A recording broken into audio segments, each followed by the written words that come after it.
Have you ever thought about someone out of nowhere only for them to text you minutes later? Or met someone by pure chance who ended up changing your life? And wondered, even just for a second, how that could be random. Moments like that stick with us. They feel strange, almost charged, like something unseen was pulling strings behind the scenes. We don't usually say it out loud, but part of us wonders if things are more connected than they seem. Physics, surprisingly, asks the same question.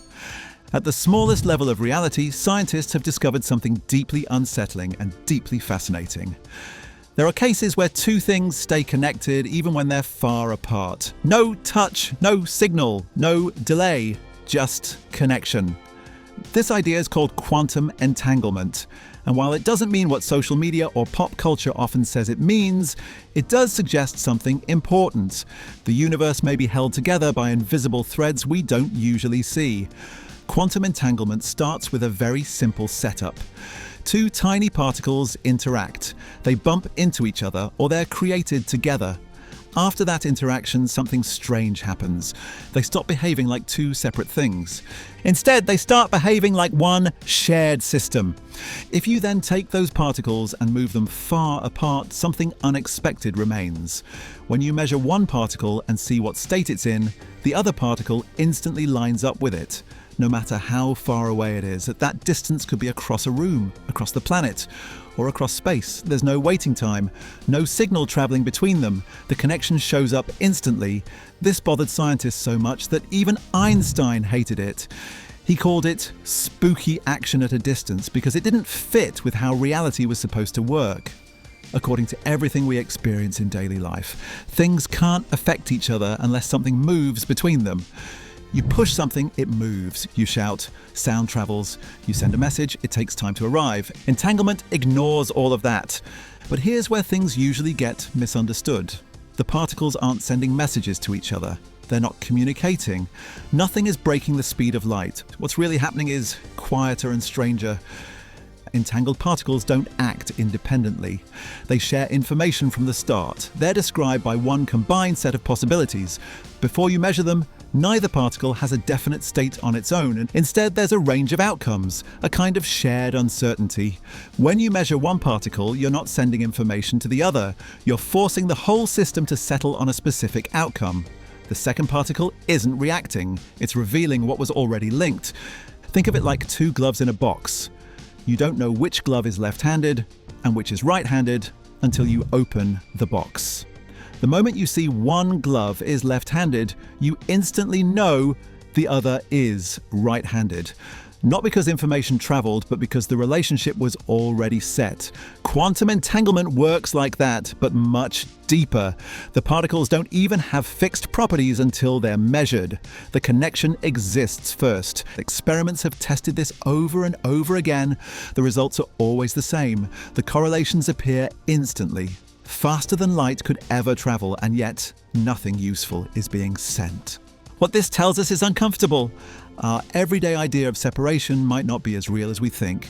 We usually imagine space as something solid and basic, a stage where things sit and move around.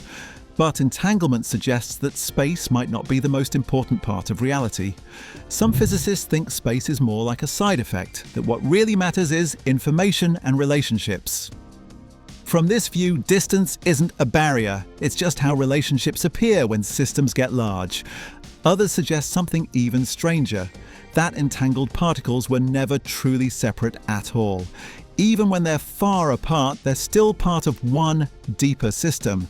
What looks like separation to us is just how that system shows up at our scale.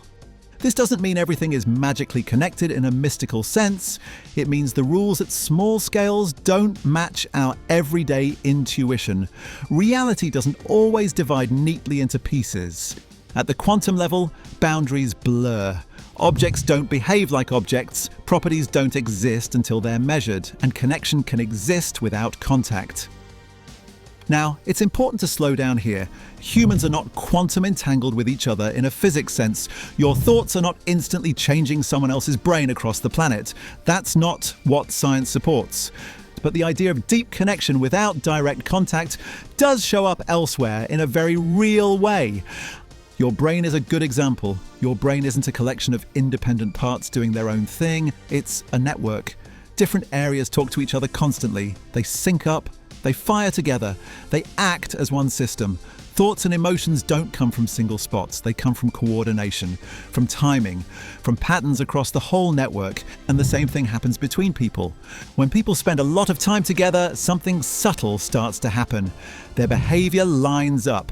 Their reactions become more similar. They start picking up on each other's moods without needing words. Studies have shown that people in close relationships can show synchronized brain activity when they experience things together. They're not reading each other's minds, there's no quantum effect happening, but their systems have learned each other. Connection creates alignment. Living systems naturally move toward coordination. Families, friend groups, teams, and communities all show this. Over time, interaction shapes how people think, feel, and respond. No one stays isolated for long. We're constantly influencing each other in small ways. This is where physics and human experience start to quietly echo each other. Modern physics increasingly describes reality as relationships, not things. Particles only make sense through how they interact.